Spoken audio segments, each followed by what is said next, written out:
This is the Financial Operator. I am here with Rachel Boynton. She is a business broker, and we're going to have a great conversation today. First, we're going to just start off with Rachel. Tell me about yourself and what you do. Yeah. My background is in human services. I got my undergrad in education, which is bizarre. Started as a teacher. And my husband and I fell into the field of human services, lived in and worked with a young man with a developmental disability for almost 10 years as home care providers, and learned through living with him that the system was really lacking a lot of services. He had very particular needs, and the system just really didn't have the services that would meet his needs.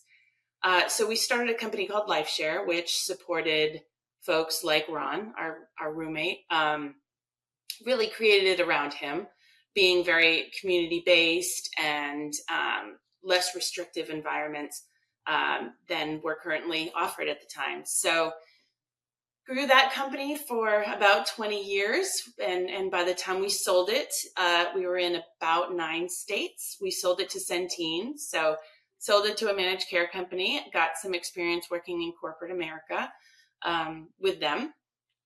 And then made our exit. My husband, Josh, and I then kind of left that scene.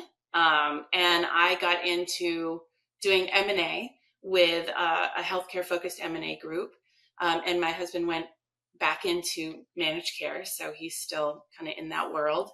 But I have been working to build Athena M&A, which is my M&A firm now for about 1.5 years, and working to really support not only people in that human services, behavioral health care kind of space, also represent some other folks outside of that space, and also really want to empower women owners, because there are very few people in investment banking or, as business brokers and such that are women, whereas a lot of the sellers that are out there are women. So trying to really meet a little niche there, if possible. Well, that sounds exactly like what you did the first time, right? Like you found a problem, started a business to fix it. So you've done that again. Exactly. That's the hope. It's always nice to have kind of an angle when you have your business. Everybody kind of wants to have a business, but if you can find a little niche in there that works for you, that's kind of what I've been trying to do, at least. Mm-hmm. Okay, so tell me a little bit about. So you had your business for 20 years, you said. Yeah. First of all, that's a long time. So you had a lot of experience growing the business over the years. And then when you sold, did you stay on with the buyer for a little while? We did, yeah. In the beginning, we sold the first half of the business, and then so we stayed with Centene for a while. And then I want to say it was probably about 2 to 3 years, which is hard to do. It's really hard to sell your baby and then watch somebody else run it and have different perspectives. And there's a lot of homework we didn't do when we made this decision. We didn't use a broker. We really went to the buyer we thought would be the best natural fit for our company. And I think we were trying to be really innovative. We were looking at the landscape at the time when the Affordable Care Act was coming through, and we were really afraid we were going to have unfunded mandates to provide health insurance to a staff that, we weren't going to get reimbursed for. We didn't see that we were going to be able to survive as a business. So really tried to find, a partner who could really help us ride this difficulty. And ironically, it never did go through. Like, we didn't have the crunch we thought we were going to have. And unfortunately, the buyers really didn't understand our direct care space either. They were so used to the high level managed care that they really didn't understand the nuances of what we did. And so as soon as they bought us, they brought all of our staff, onto their higher level of insurance and all the benefits, which was awesome for our staff. Like I was really excited that our staff would have these opportunities and opportunities for growth. Some of our staff did end up, joining other organizations throughout the larger business. But ultimately, that kind of created the demise of our company. The buyer kind of overspent. Mm-hmm. And then at the end of the day, they were like, wait a minute, what happened to the profit line? And it was like, well, you spent it. You put Mm-hmm. everybody on these higher, expensive benefit packages without really looking at the P&L before you did it. And unfortunately, they didn't see the vision of how these two companies could work together. Mm-hmm. And since then they have kind of sold it off in pieces. So our company doesn't exist anymore, which is really sad. Mm-hmm. So, Do you have any maybe that's regrets about selling? yeah. Yeah. I think it goes to what a lot of people say. I wish I knew now what I didn't know then. I didn't Mm-hmm. know what the process was going to be. In fact, when somebody told me I could sell my company back then, I was flabbergasted. I just didn't think that anyone would want to buy a company like ours because we just did it because it was needed, and it became a career for us, and it was an amazing journey. I mean, it was we met the most spectacular people, and um, we helped get people out of institutional settings, really help people live better lives. So felt really, really good about that. So it was hard to make that transition to think that you're bringing your company to the next level, and it just was a miss. So Mm-hmm. yeah, I wish I knew some of those things. I wish I paid closer attention to my P&L. I tell people all the time, especially in human services, most people in this field do it because they want to help people. They're clinicians, they're nurses, doctors, or just people kind of in these human services fields, and they don't do it to build a company to sell. They do it because they're creating a company that is needed and they're helping people. It's usually like you come from a background like mine, or you're a parent or a sibling of someone with a special need that you want to fulfill. Like you want to create that. We see that in like substance use disorder facilities as well. There tends to be people in that field who have kind of gone through substance use struggles, and they're like, oh, I'm going to start a company because I get it. Like I get what it's like. Mm-hmm. And that's wonderful. Those are the people I tend to work with a lot, are owners of companies that have done this out of the heart and soul. And so no one ever teaches you how to read a P&L and really think about, gee, what percentage of my revenue should staffing go to? Mm-hmm. What percentage should, I be paying on insurance? Am I overpaying on these things or underpaying on these things? Like, you know, there's not a lot of, even when you get your MBA, they don't teach you how to look at different expenses and think about your P&L to run a business. They teach you Mm-hmm. how to read it and kind of how to do accounting, but they don't really talk about how a P&L can really drive a business. And if you're not paying attention to your finances, um, you lose a lot of money. We left a lot of money on the table. I mean, that's the Mm-hmm. other thing that I didn't realize, is that when you sell a business, it's based on your finances first and foremost.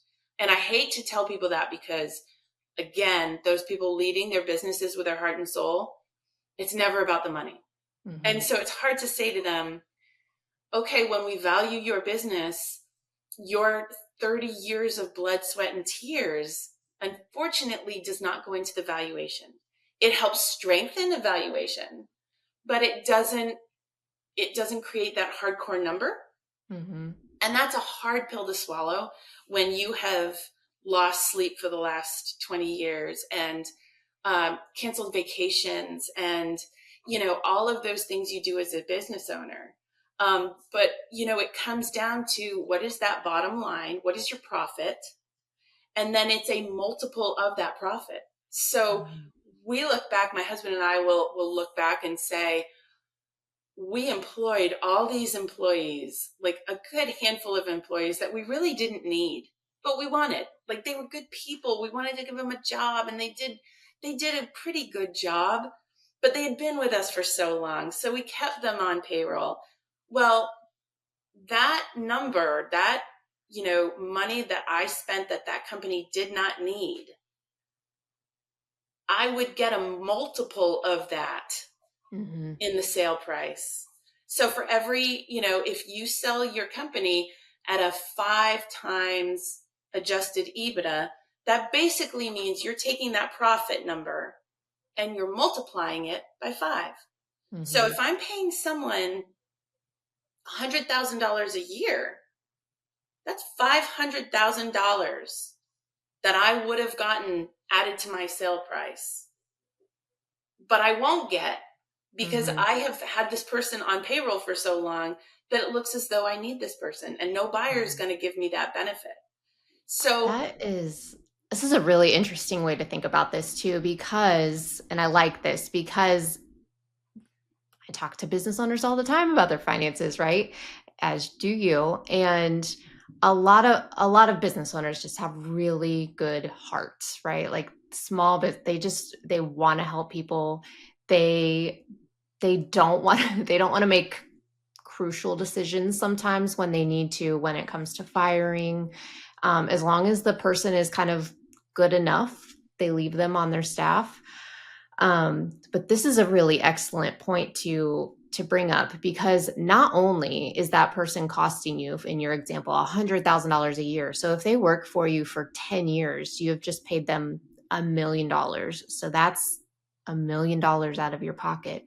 But also when you go to sell, there's an extra $500,000. So this person worth $1.5 million to you?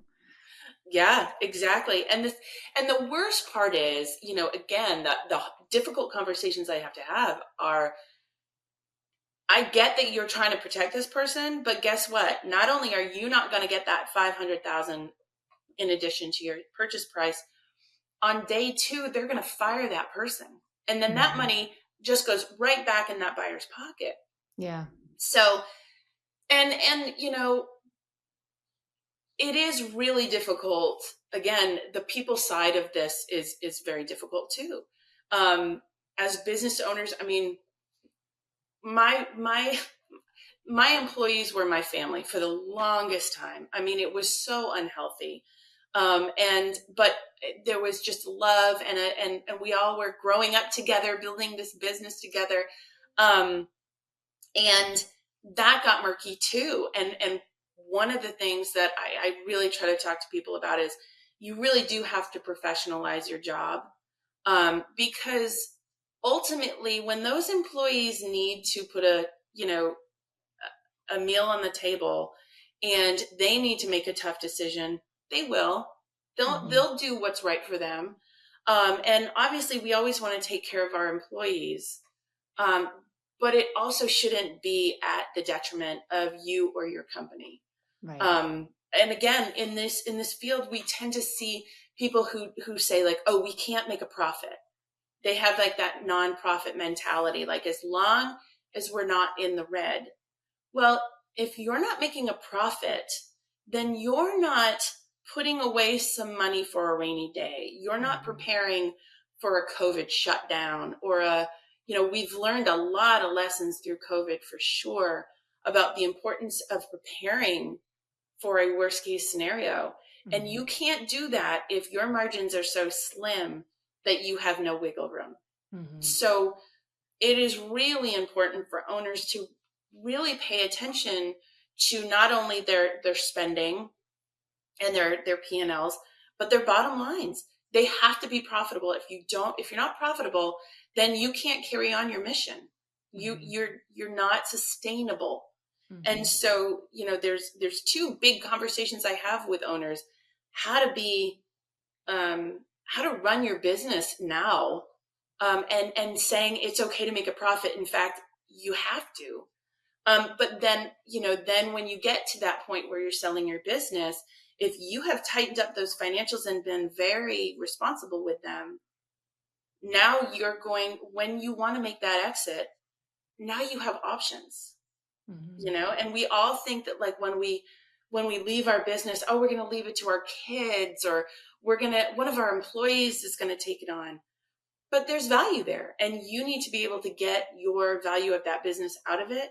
And I know so few owners who have been able to pass it to their kids. It just unfortunately doesn't happen. And our kids showed absolutely no interest. I mean, just wasn't what they were interested in. So, Mhm. you I know, think you it's important too, because if you have a business that's not profitable and your kids know that, why would your kids want to take it on? right? Or why Right? would you want to put them through that? Or that part too.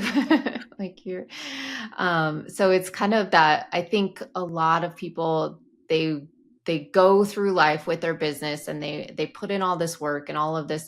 So not only do their kids just see the business sucking the life out of them, in a lot of ways, the business becomes this thing that, like, oh, dad always was paying attention to the business and was never on vacation with us, or never was home for dinner, those kinds of things. And it's like, well, I don't want that for my life. So, and then and because generally, if they're not being profitable, then, and there's no one to pass it on to, what happens to your life's work? I mean, was it Exactly. worth it? Right. And those people that you're supporting, or, Hmm. your clientele, whoever that is relying on your services. And again, if you're not, I think we put so much emphasis on quality, which is paramount, no doubt. Safety, quality of any business you have has to be number one. And nobody likes to talk about profitability or finances because it feels yucky. Hmm. We've made it seem as though the only way you can truly have a mission is if you're just doing so many good things that we're not going to talk about the financial piece of it. We tend to kind Hmm. of do that back office.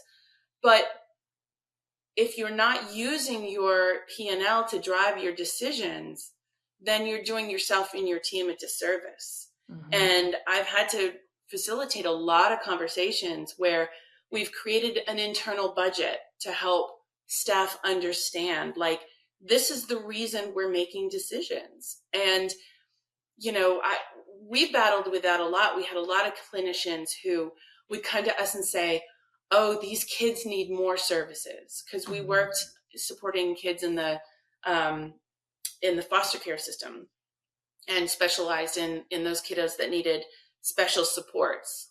And we had clinicians who lived their work. I mean, they just, they were so dedicated to what they do that they would want us to then say, oh, you can provide 10 more hours of support. Well, that's okay now and again. I mean, now and again, we all put in more time than we get paid for. But if that's the norm, then trust me, what ends up happening is your staff still bill you for those hours, and Hmm. they expect to get paid for those hours, Hmm. but we're not getting reimbursed for those hours. So now our model's not sustainable. And not only are we not going to be able to find a buyer or an investor or a partner, to merge with and keep this mission going, we're not even going to be able to keep the doors open because Hmm. because we're losing money. So as much as no one wants to talk about the importance of staying within your budget, there's a reason for it, because a lot of people shut down during COVID. A lot of people lost their businesses because they did not function as though something like that could happen. Hmm. So it's very important to plan for a rainy day, plan for a downturn. We're dealing with potential Medicaid cuts. We're dealing with a real change in funding in a lot of spaces. We're dealing with, uh, you know, additional expenses for products coming in. Hmm. Um, you have to be able to pivot. Hmm. Yeah, and I know when COVID first hit, I owned a coffee shop, right when I bought it in October of 2019, which was great timing for COVID. Oh, But I can tell you in March of 2020, when all of this was happening and rumors were starting to float around like, oh, they're going to shut things down. And in my head, I was like, there is no way they would shut down businesses. There is just no way, right? yeah, And lo and behold, that happened.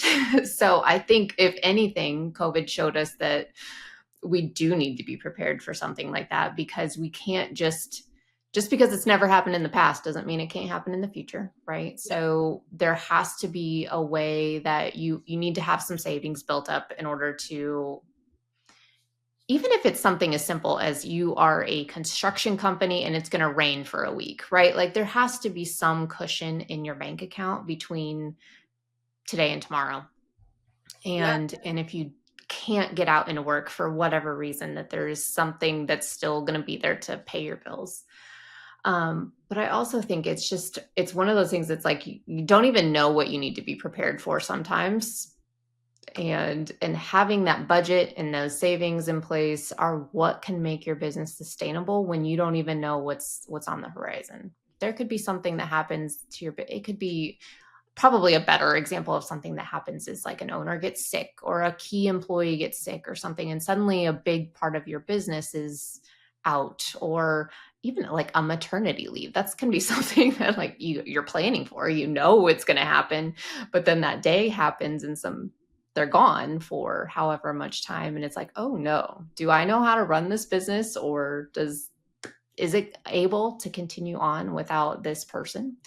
So Well, and even, I mean, and then the flip side of that is, oh, all of a sudden, the big box store opens down the road, or the big, a big, mhm. PE backed roofing company is moving in. All of a sudden, you've got competition you never anticipated, or, Mhm. you know, no business is protected from anything. I mean, from, to your point, things that we've now seen, the whole COVID or sickness and whatever, but there is so much money coming into businesses that we haven't seen before. I'm working Mhm. with private equity groups that are buying up roofing companies, that are buying up plumbing companies, that are buying up restaurants. I mean, if you go on some of the big private equity websites and you look at their portfolios, it's a little mind-boggling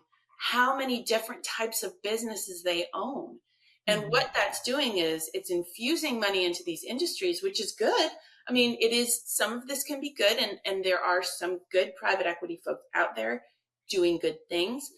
But what that means for you as a private owner is that you've got to be prepared to be able to compete with these big businesses that you probably, your parents didn't have to think about, because if you owned the corner hardware store, you were pretty safe because you had the corner hardware store. But now that Home Depot is down the road, that really impacts your business.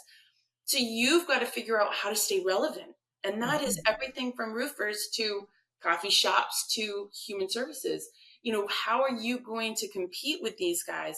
And it's usually going to be through your quality, but you're also probably going to need to pump up your advertising. You're going to have to figure out how to stay relevant, and Mhm. that costs money. So Yeah.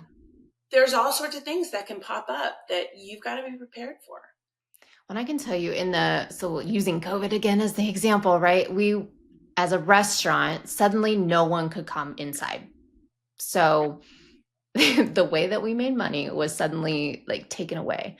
Now, luckily, when I bought it, one of the very first things that I did was put in app ordering. So that was literally what saved our business at that time, because one day I was allowed to have customers in, and then the next day I was not. So if I had not already kind of created that ability, like it would have been just who could answer the phone and do to go orders, right? But being able to pivot and being able to kind of like see these things that are available to you ahead of time, not just in the emergency situation, can really make or break your business too. So doing things the way that you've always done them does not mean like you can't live with that mentality in your business. You always need to be looking for ways to improve and diversify your income streams, maybe. Yeah. So, from a or broker's perspective, right? And this might be a good way to transition into part two of this because we've already done a lot of talking about some detailed things. I think it's just by nature. But let's dive into some more advice that you can give and things, maybe some roadblocks as you're trying to sell businesses for people. What are some things that are like, if you can do this, your business will become more marketable in 1 to 3 years. A lot of these things are not immediate changes, right? So you Yeah. kind of got to give Yeah. it some time. Yeah. No, for sure.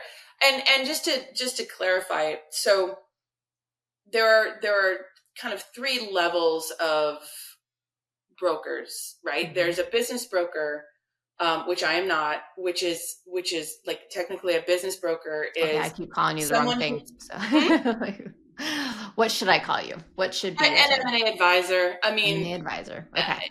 and ultimately, you've got a business broker who is kind of your local broker who would sell your coffee shop, who would sell a restaurant in town. Really, usually smaller financially, maybe under 20 million in revenue, so on the lower end of the spectrum. So they're going to do, selling a $100,000 restaurant or whatever, but their kind of pool is local. And then there's an M&A advisor, which is me right in the middle, and then there's investment banker, who is a FINRA licensed broker, Okay. who can trade stocks and bonds and do a lot of financial things I can't do, financial raises, things like that. So I am in the sweet spot in the middle, which is similar to an investment banker. But I have to stay within this lower middle market. And that just means that, where I work really well is those companies that are doing like 5 to 100 million in revenue, somewhere in there. And so the only reason to highlight that is when we're talking about selling your business, there are different markets you're going to be in. If you are like, you live in town and your business is in town and you've got a nice local reach, that's going to be a business broker. And we're going to talk very similarly about valuations that way. You're bigger than, 200 million in revenue. You're dealing with a lot of investment bankers. You're dealing with a lot of PE or larger groups, which I still am connected with. I still can do that, but my sweet spot's in that middle space. Mm-hmm. And when you're building your business, who you attract for a buyer depends on your size. Again, your quality is going to sweeten that pot. It's going to your revenue is going to attract attention. Your quality is going to hook them. So when again, I've had so many people come to me, they're doing 5 million in revenue. And I say, what's your goal? And they're like, well, we want to sell it for at least 10 million. The way the math works, I'm not going to get you 10 million. It's just not going to happen. And again, everybody's math is different, and it has to do with that profit margin, but it also has to do with what space you're in. What is your industry? When you talk about potential buyers in that lower market, when you're smaller, when you're 2 million in revenue and under, depending on your industry, you're probably going to want to sell to someone local. You're going to, because of your size, you don't want to pay someone like me to bring you out to national buyers, because by the time you pay for me and you pay for a lawyer, you're not going to make a lot of money. So you're going to want to deal with a local broker. You're going to want to try to find someone local. Your most important team member is your lawyer. I mean, even more than a broker, because I'm sure when you had your coffee shop, if you thought about selling it, you probably could go to another coffee shop owner or another restaurant owner, or even hang up a sign that says looking to sell. And you probably could find a buyer on your own. And then your lawyer's the one that drafts the paperwork to make sure you're covered, that you don't have any liability once you sell that business. And that's what's most important, is having a good M&A lawyer, not a corporate lawyer, an M&A lawyer. Okay. Corporate lawyer can cost you money.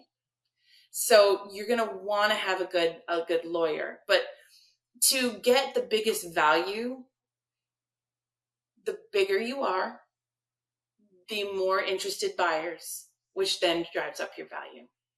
Mm-hmm. So once you get $2 million profit and up, now you're going to get some attention of private equity and investors outside of your local space. Okay. So you're going to want to increase your revenue and proportionally increase your bottom line. And that's ultimately what's going to get you into a bigger field of potential buyers. I feel like that was a very long way of answering your question. It was, but also very helpful, because having the details and having a well thought out explanation instead of just bing bang boom, you're falling into one of these three categories is helpful, at least for me. So in that space, so $2 million in profit is what you said and above, right? So especially with those larger businesses, as you're looking, how far out time-wise should somebody be thinking about selling? Because that's not something that's going to be you hang a sign up today and you have a buyer tomorrow, right? So how many years in advance, or at least months, I would assume, would somebody be needing to prepare for this?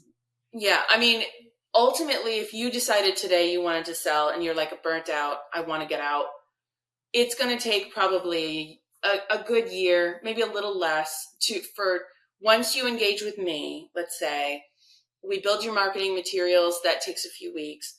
We go out to the market. It can take anywhere from 3 months to a year to 2 years. Okay. Depending on your business. Mm-hmm. If you've got really heavy regulatory oversight, then your diligence process, or once you have a buyer, the next step is they do their due diligence, which if you've heard that phrase is often thrown around, nobody really understands how horrible due diligence is until you go through it. Mm-hmm. But it's literally, the buyer wants to see every single piece of paper that's ever crossed your desk. So they want to see your billing. They want to see your tax, all your taxes. They want to see your bank accounts, and they're going to crosswalk every number. Mm-hmm. So they're going to look to insurance policies. Yeah. Oh, your handbook, your everything and anything. And they're going to see if you've ever been investigated, you've ever lost any licensure, all of those things. So depending on your industry, that due diligence can go as quickly as 30 to 60 days, or it can go 6 months to 9 months. And a lot of that depends on you as a seller. Mm-hmm. They're going to request all of these things, 5 years of bank statements, 5 years of tax returns, 5 years of, and your employee lists, all of this. If it takes you months to submit this stuff, then your process is going to take longer. If you commit to this process and you get this stuff done, that's going to happen quicker. You want your process to happen quicker. So what I'm hearing you say, though, first of all, is that some of these things, do them before you even think about selling, right? Like bank statements, put those in a folder somewhere every month, right? Make it so that it's less work on yourself if you ever do sell. Absolutely. Save your insurance policies into a folder every year. Absolutely. Yeah. And get it all on the cloud. Mm-hmm. Start being as paperless as humanly possible. Because then when you have to submit that stuff, you're just dragging and dropping files, to your point. Luckily, everything now is done electronically. These diligence processes used to be done in person. Now everything is done electronically, which is wonderful. And again, depending on your industry, they'll do site visits and, other things like that. But ultimately, now that I am older and I have bought a few houses in my day, because we've moved a few times, I remember buying my first house and the realtor saying, the average time that people stay in a house is 7 years. And this was a good almost 30 years ago. And I remember saying, there's no way this is going to be my forever home. I am never moving. And so we made improvements to the house and made it our own. Literally 7 years later, we sold that house. and we figured it out later, but we stayed in that house for 7 years. Point being, I have since moved a few times, and I'm at the place now where I look at this house and think, okay, how's that going to go for resale? Like, I want to, add this room, but how is that going to go for resale? I don't want to lose that fourth bedroom because I know that resale wise, 4 bedrooms is better. I have no intention of selling this house. However, I know with my past history, I will probably sell this house eventually. Your business is very much the same. Once you have been in your business long enough, you need to understand that at some point you're going to be selling it or you're going to close the door. The hope is that you're going to get some money out of it because you've put so much time and energy into it. Run your business like you're going to sell it. Best case scenario is you don't. You hand it off to your kid, or you don't sell it and you don't need to, and that's okay. But if you prepare now and you have the mindset of someday I'm going to sell this, then when you're ready to sell, you're going to be ready to sell. We've had people come to us and say, I need to sell. My husband's sick. I can't run the business anymore. We need to get out and have a quality of life. Okay. Send me your P&Ls. And they're like, oh yeah, we keep everything on QuickBooks. And we really haven't looked at it ever. We just kind of do it and it spits our reports out. And sometimes not even QuickBooks. Sometimes it's, we've got an Excel spreadsheet. Or I can send you my bank statements. You figure it out. Yeah. I mean, that's kind of what we have to do. We've had times where we've said to people, we can't even sell your business right now. I'm going to introduce you to my friend Jen, and she's going to help get your books in order because we cannot bring you to a buyer with your books like this. We just can't. It would take too long. You might be offered this much money, but by the time they go through your books, they're going to beat you up and they're not going to honor the price that they've offered you. So let's get ahead of it. Let's clean everything up and let's get you ready for this buyer. It's just really important to plan ahead. And so that if it is an oh no moment, we can get it done. But if it's a planned moment, now we're going to get it done well. So it's like a house, no, I don't ever want to sell this house, but I really should be smart about it. I really should not paint it purple because that's probably not going to be great for resale. Well, and even to your point, even if you never want to sell your house or your business, at some point, somebody has to do something with it, right? Like you don't go on forever, even though we would all love to, right? Like there's somebody else is going to eventually live in that house or have to figure out something to do with your business.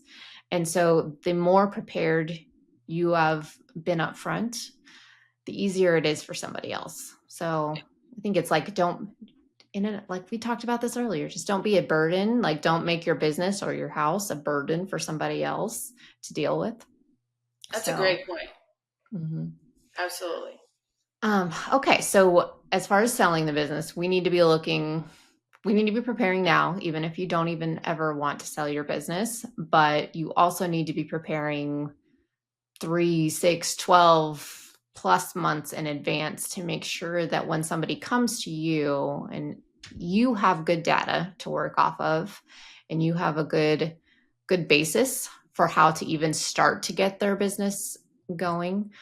Do you ever give advice like before you can sell, or if you want to sell, you should look at adding a revenue stream, or you should be cutting your expenses? And then like what kind of financial advice do you give people that are wanting to sell?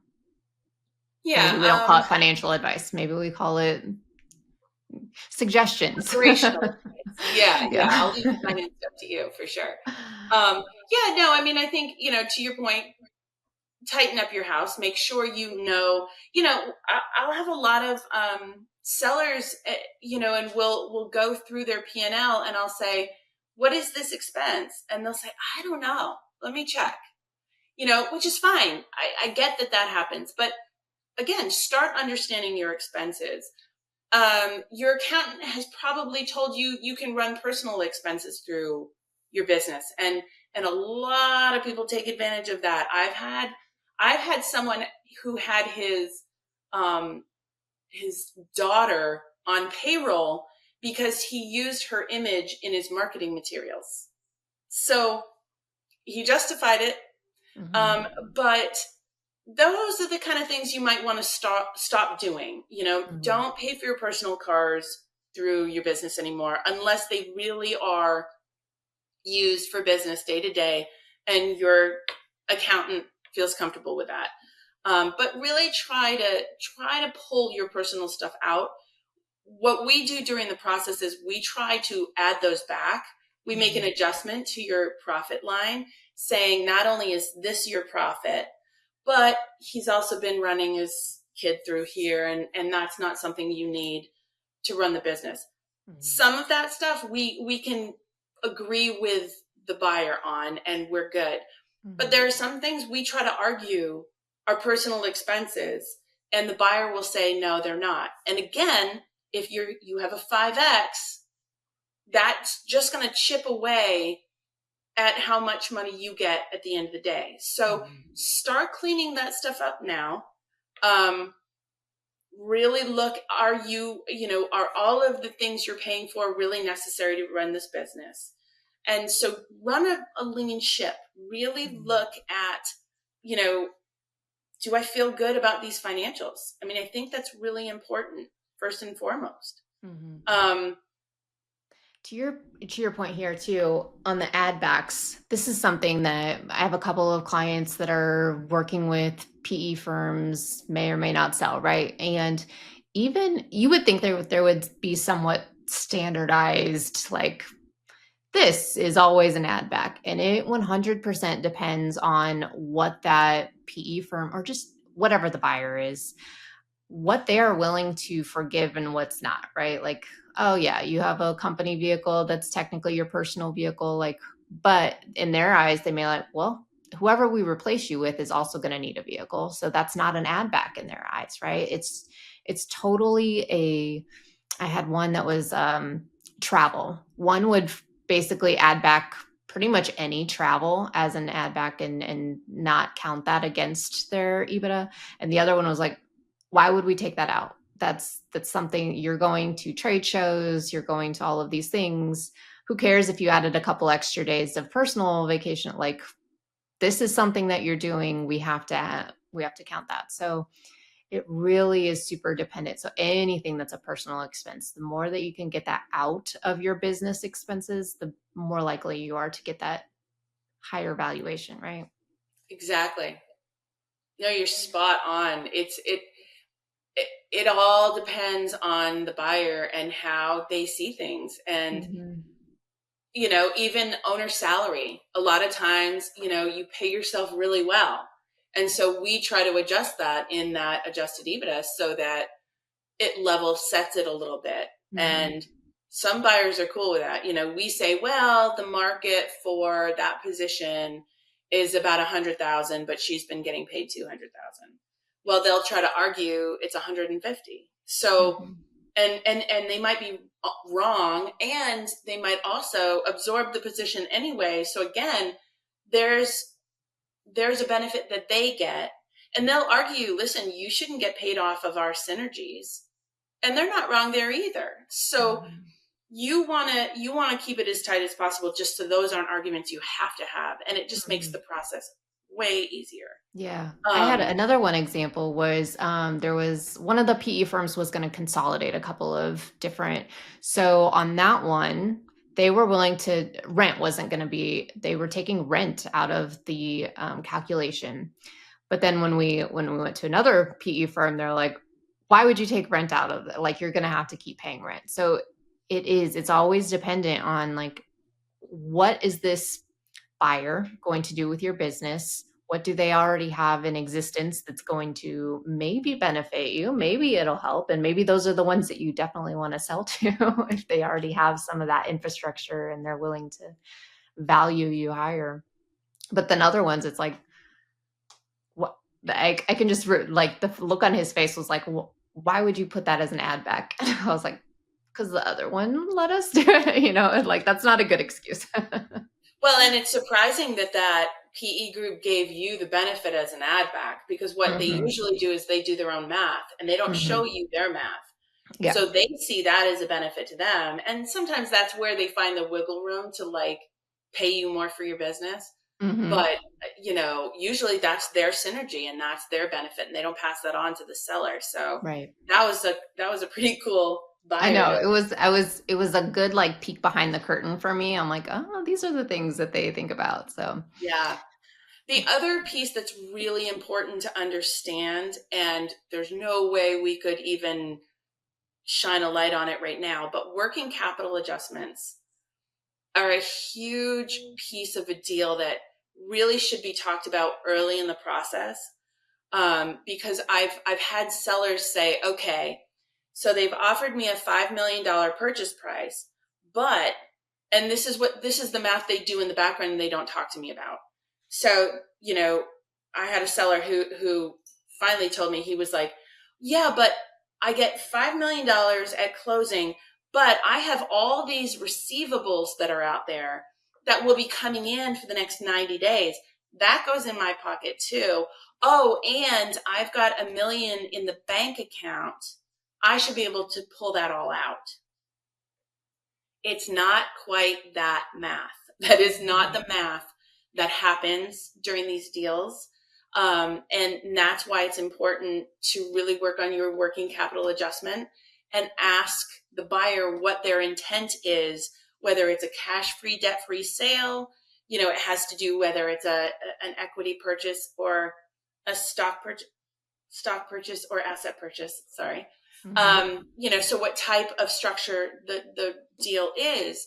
But working capital is, a similar thing of like when you buy a brand new car, you expect them to give you the car with gas in it. And so what happens is these buyers expect you to leave some money in the bank account. And usually they expect the receivables as well, because when we calculated your value, we were taking into account those receivables. So make sure that when you are discussing a purchase price, you understand working capital and how that's going to affect your deal and your balance sheet. That's a big piece too. Yes, and another thing that I have seen is, and this is where probably an attorney really helps, is making sure you read the fine print in some of these deals. Because like you just said, a debt-free deal. If you're expected to pay off all of the debt from the business with the money that they're giving you up front, are you going to have any money left? And that's a big thing that I've seen lately is in a couple of deals that I've worked with, is like they're enticing you with, this is your money up front, but then with private equity, you're getting buyout or payouts right throughout X amount of time. And I'm like, they're enticing you with this big potential end deal, hoping that things will work. But what if it doesn't? You are still in the hole up front with all of this debt that you're having to pay off, take on personally. And then you're just hoping that things work out 5 years from now. Yep. And those earnouts are not guaranteed. So you want to negotiate those. Again, to your point, you're a good M&A lawyer, because what'll happen too is that if you use like a corporate lawyer or a lawyer that doesn't do M&A, they'll often look at things like that, like what you're talking about, that wording, and they'll try to push that back on the seller or the broker. And oftentimes the seller doesn't really understand it. And even for a broker, some of those things, they don't really understand some of those nuances depending on their experience.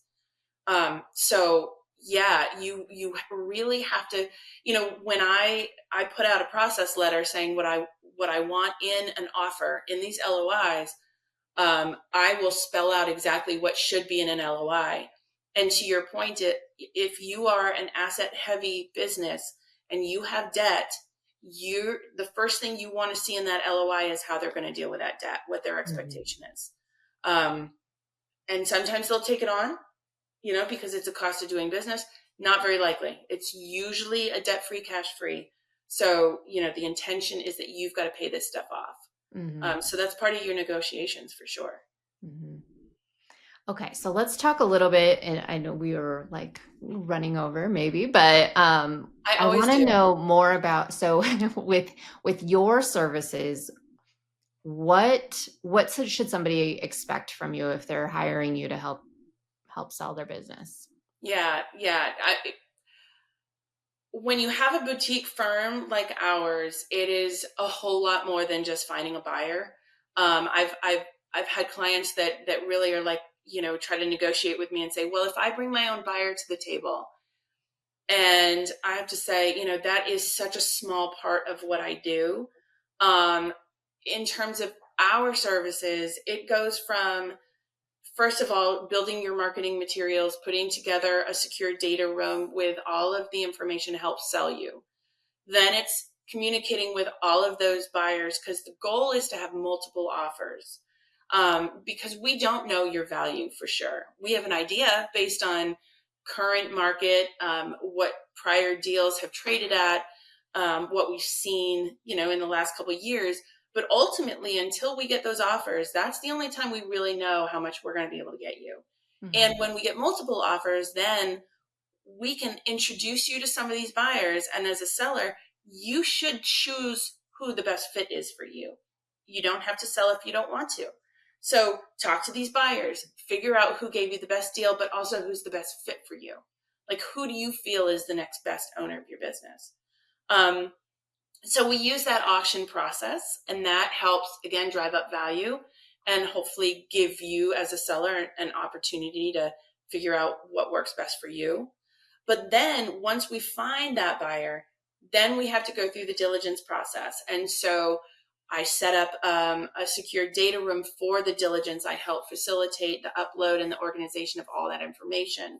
I facilitate weekly calls between buyer and seller so we can keep things moving along. And I literally hold the hand of the seller until the day we close, and often after. I'm usually part of the team by that point. And there's a lot of emotions that go on. I have a lot of phone calls with folks just saying, yeah, this is normal. And I know this is stressful. And let me be the bad guy. Let me call the buyer and say, you're not doing this. And I help really straddle between buyer and seller so that when the deal is closed, they can then work together, because it's very, very infrequent that the day after close, the seller just walks away. It's very infrequent. We ask that you at least stay around for 90 days to communicate and answer any questions at the very least. A lot of times a seller would love for you to stay on, whether it's in an advisory role, whether it's to maintain as CEO for a little while, because the goal for everyone is for this business to continue after close. It's at no one's best interest for that to fail. So when we look at those earnouts, to your point, I've seen the majority of earnouts paid out for my deals that I've done, because we negotiate them very strongly. We put really strong language in there. But ultimately, if you have an earnout, you need to have a little control over that.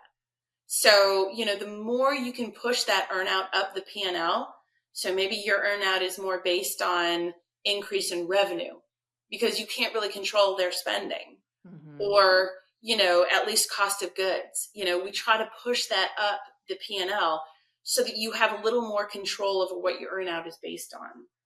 And if we can't, then how are you involved so that you feel confident that you can meet those qualifications for that earnout? And the earnout should not be based on the value of your company right now. The earnout should be based on future earnings, because we can't give you I can't negotiate and get you a purchase price based on where the company's going to be in 3 years. As much as everybody knows we're growing so great, and I'm not going to get that cash at close, but we can very likely get you some kind of earnout so that in the future you do get the benefit of what you've put in place today. And usually those are the earnouts that pay out. So for as far as the seller being involved in the business longer term, what kind of relationships do you see work out as far as like length of time, or like does it work out generally if they're staying in the business as CEO or just as an advisory role? Like what fit do you see work out best? A lot of it has to do with the buyer. I mean, I know that's not the answer you want to hear. If you're going to stay on long term, longer than a year to 2 years, you want to spend time with the buyer. You want to go out to dinner with the buyer. You want to spend time with the buyer. You want to see where they work. It really does, as an example, if it's a PE group, let's say, who does not have a footprint, you're going to be their platform company. So your company that they're buying is going to be what they start with. And then every acquisition after this is going to be an add-on to your company. And they want you to run this company the way you always have. And you've got a tight ship and you feel really comfortable with that. That's going to be probably something you can stay on a little longer than a year to 2 years, as long as you don't have a sensitive ego about someone second guessing what you're doing. Because anyone who owns you is going to come in and say, what's going on with this P&L? Wait, how did you lose this business? How come you had a dip in revenue? They're going to ask you those questions. But if you're of the mindset where you're like, that's fine, bring it on. Like, well, the reason for that is this, and the reason for that is this, then you're going to be just fine.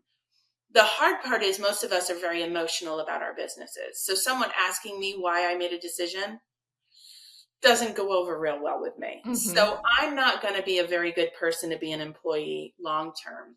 But maybe I stay on. If you've been in business for yourself a long time, like you're just not used to people questioning you, right? Like Exactly.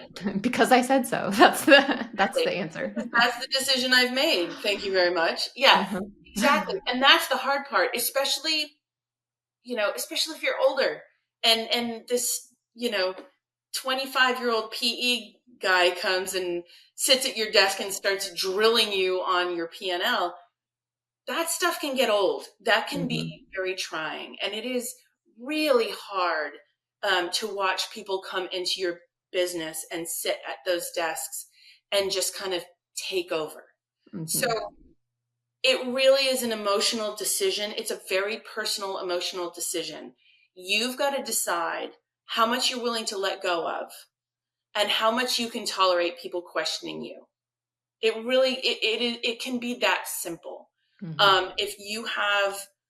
If you sell to someone who already is in the space and they already have a model and really they just need your geography, then you're probably going to want to get out of there. Either that or, maybe you become an advisor for the mother company and not just your branch. Yeah. Does it matter at all too, like whether you're burnt out, like why you're selling? Right? Yeah. Somebody that is totally burnt out and just does not want to be in business anymore, those extra 2 or 3 years could be painstaking, right? And I've heard a lot of people that have sold their businesses, but then they're obligated to stay on for another 2 years. And it's like they are just on a countdown until that's done because they just don't want to be part of it anymore. Do you see that happen much? Absolutely. Absolutely. Because, the buyer wants you to stay on because they know you succeeded with your business. They know you have what it takes to run a solid business. So it really helps with the transition to have you stay on board as long as humanly possible. But it also depends on your attitude. I had a seller. It was a really large company where the two owners were more or less absentee owners. They were retired, but they had a CEO, and she was a rock star. But she was not happy about this transition. She did not want to sell this company. She was a clinician. She was very protective of the business. And the private equity group came in and started like peppering her with questions, and she would just shut them down. She had the worst attitude on calls. I was embarrassed. And she almost killed the deal a couple times because she was so nasty to the buyers.